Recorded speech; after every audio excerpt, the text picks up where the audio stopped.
والخير يا حجة. يا صباح الخير، يا صباح الهاني. صعيدية برتبة أم. امرأة صعيدية أنا برتبة أم. أيوة يا سيدي، أنا اللي بدادي وهادي وراضي، أنا اللي بربي الرجالة، وبقول يا كبير أنت وليدي، حقيقي وليدي بس كبير. أنت اللي كبرنا قبل ما بيطلع في الفجرية يقولك دير بالك على المطرح.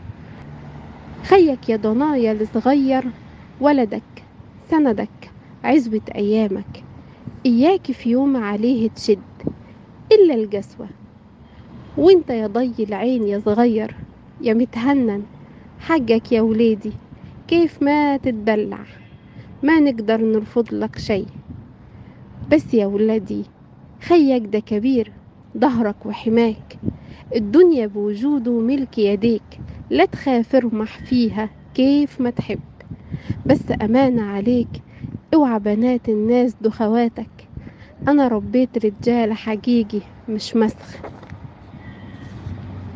خليني أعيش وأموت مرفوعة الراس قدام الناس أم الرجالة. اوعى يا واد تنسى أو تتأفف إن أمك صعيدية حقيقي، ما يعجبها الحال المايل ولا تنطق غير الحج.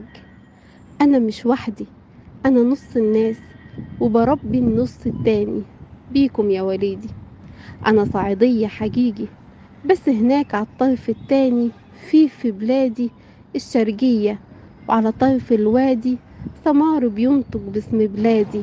كلنا واحد، خالة وعمة أخت كبيرة، حضن يضم كلنا أم. وانت يا ست الكل يا غالية يا ام الصبيان، الله يخلي لا تربي رجالة يشيلوا يبقوا قد الشيلة، وتربي الأم لا تسكتي ساكتة. كفانا مرار المسخ سنين شلناه على كتفنا هم في هم. أرجوكي لا تكوني قد الشيلة زي الصعيدية، لبلاها خلفة غم. دمتم بحب مع أميرة عبد الرازق، استشاري نفسي وأسري.